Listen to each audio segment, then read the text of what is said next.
Our Bible lesson for this morning is in Psalm 126. As you know, we're walking through the Song of Ascents, all those 15 little psalms that we have in our Bible. And they were specially made or combined and put together for people to do the journey to Jerusalem for the big festival, Passover, Pentecost, and Tabernacle, and all those big fasts.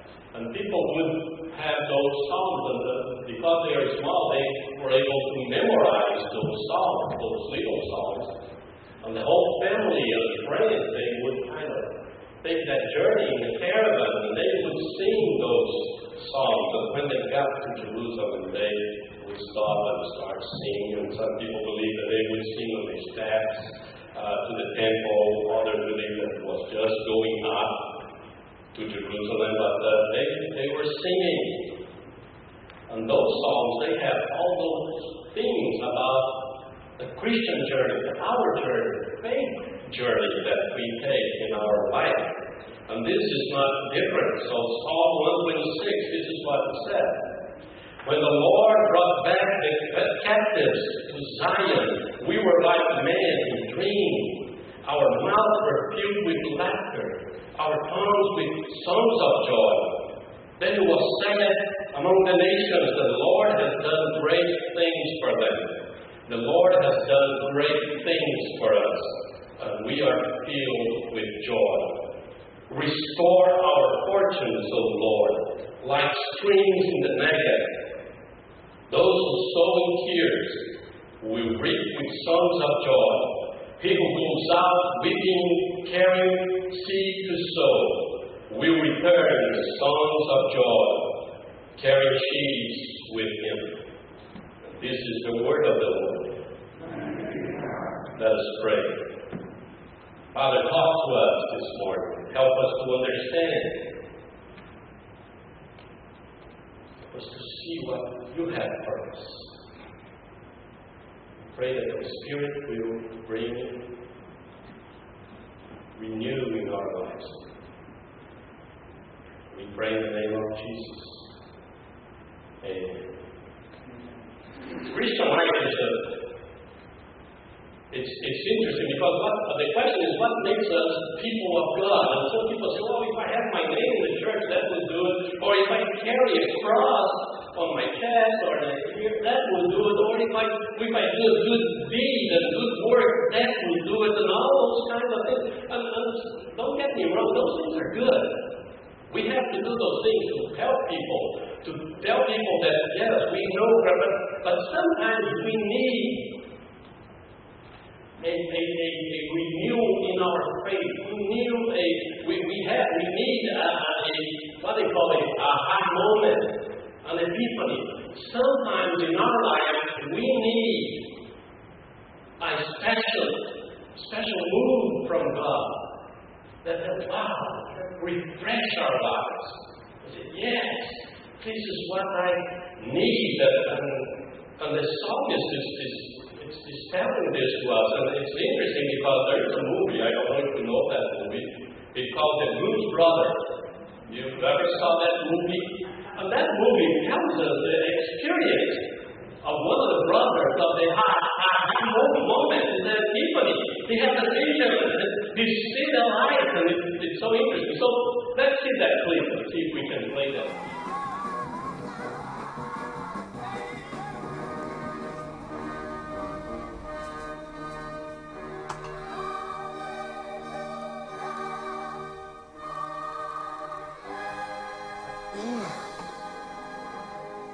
The band. Do you see the light? The band. Do you see the light? What light? Have you seen the light? Yes. Yes. Jesus H. Jesus Christ. I have seen the light.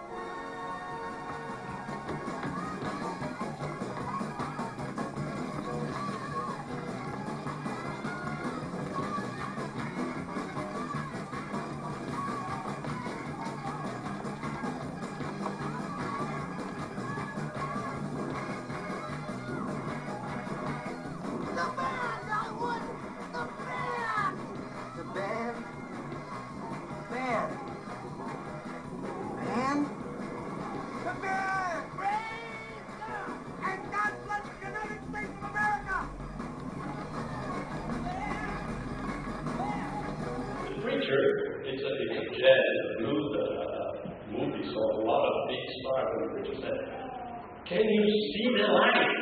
Can you see? And finally, yes, I see the light. And sometimes this is what we need. We need kind of, can you see the light? And when something happens, God does something in our lives. That says, wow, yes, I can see now. This song here helps us understand that because it brings the past, the present, and the future together in that kind of movement of refreshing. And what that refreshing brings to our life, the restoration of God. And the first thing that we learn in verse 1 to 3 is that the God acted in the past. And this is what they say, when the Lord brought back the captives to Zion. Now we need to go to the PowerPoint. There we go. Good. That one. Yes, this is what happened. When the Lord brought back the captives to Zion, we were like men in a dream. It was great. And they're talking here, the exiles to Babylon, the people taken captive to Babylon. And then after 70 years, the Persians took over the Babylon, conquered them, and then sent the Jewish back to Jerusalem. They rebuilt the temple, rebuilt Jerusalem, and they would dream. And they remember that. It's the action of God in the past. And sometimes you have that. I have that. I have times in my life. I remember those times in my youth program. The kids praying and preaching the gospel and sharing and leading that kind of life. And then I have some times in my life with the church experience. Being a pastor and things happening in the church and growing and changing and all that kind of thing. And probably every one of us, we can look back and say, yes, God did something good in my life. I remember. Some of you remember this congregation filled with people. And Sunday school class and kids all over the place and all that kind of stuff and the service and the activities and helping people and doing these and missions and all that kind of thing. You remember things that God did in your life, in your family, in your church, and you remember the action of God. Restoring the fortune, bringing joy to the people, and people around saying, yes, God is doing something good for them. We remember that is the God acting in our past. That refreshing moment. Wow. It was great. The second part, the psalmist brings us to the present, and it's not pretty. Verse 4 says, restore our fortunes, O Lord, like streams in the Negev. Restore our fortunes like streams in the Negev. It's a desert, but it's a complete restoration. God is going to do something. I don't know if you ever saw it. We're going to have the opportunity to see that. What happened in the Negev, it's great because God does a complete restoration with joy, an internal restoration, something that comes from inside out. That is abundant restoration. But in the present, it's just a prayer. Lord, do something right now. That is a prayer right now. Maybe that's the prayer that you have in your life right now. Lord, I remember those days. Yeah, they were great. But now, restore. Refresh. Do that again. Do something. Do something in my family. Do something in my life. Do something in my church. Do something. Restore people's need in the present. And then the psalmist looked in the future. Verse 5 to 6, he says, there is hope. The hope is made in the promise for the future. God has a promise for the future. That those who sow in tears will reap with songs and joy. He who goes out weeping and carrying seed to sow will return with songs of joy, carrying sheaves with him. There is is hope in the future, but there is a promise in the future. There is something good in the future. There is something good in the future for you. There is something good in the future for me. There is something good in the future for us. But let me tell you something. It's painful. It's painful. Look at the words that the psalmist said. Who sows in tears? He who goes out weeping. It's painful. So the present we ask for the restoration and we say, yeah, there is hope. We just need to keep moving. We just need to keep moving. We just need to pray. We just keep praying. We just keep moving and sharing and planting and sowing. We just need to do those things. It's going to happen. But right now, it's painful.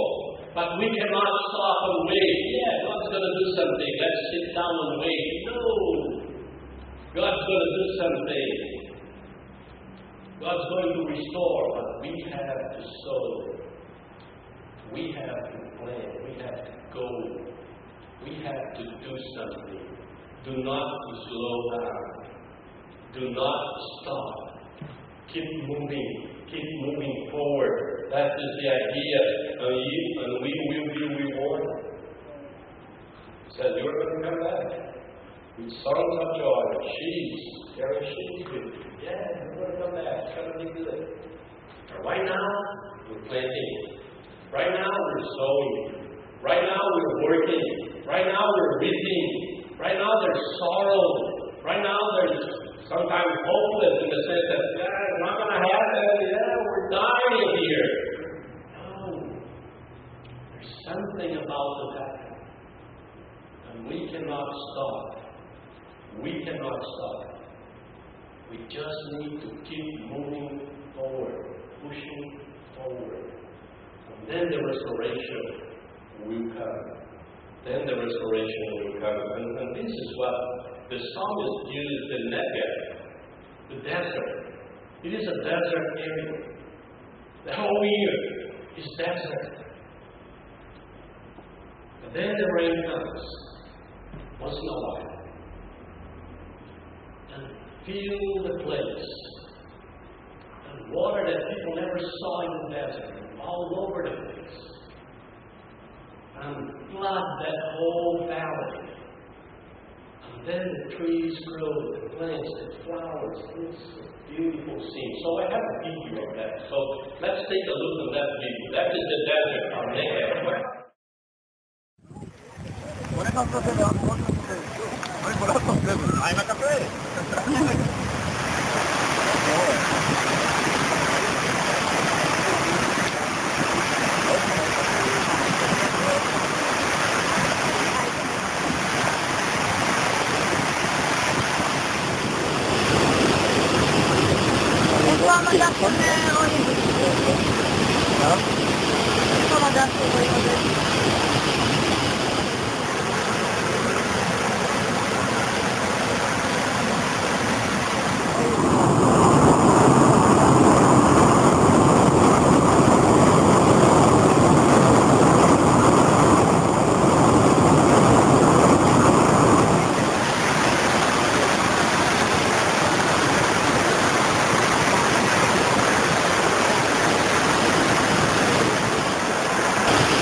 caption is important, whatever the Lord said. But the idea is that things are not happening. And this is what the psalmist is asking us. Do that. We are a desert. We're so like the Negev. Rain abundantly in our lives. And help us to produce fruit again. Help us to grow again. Refresh our lives. Restore our lives. Like the Negev. So this is the challenge for us, and this is what the people will sing throughout. They will sing, restore our lives. And God can restore your life. He can restore my life. He can bring streams of living water inside of each one of us. We just need to open our hearts and let Him do it. Let us bow our heads and let us pray.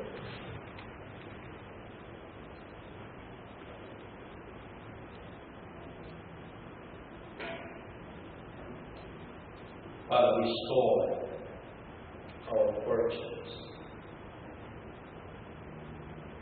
like the Negev. Bring your rain in our lives. Refresh, restore, transform each one of us.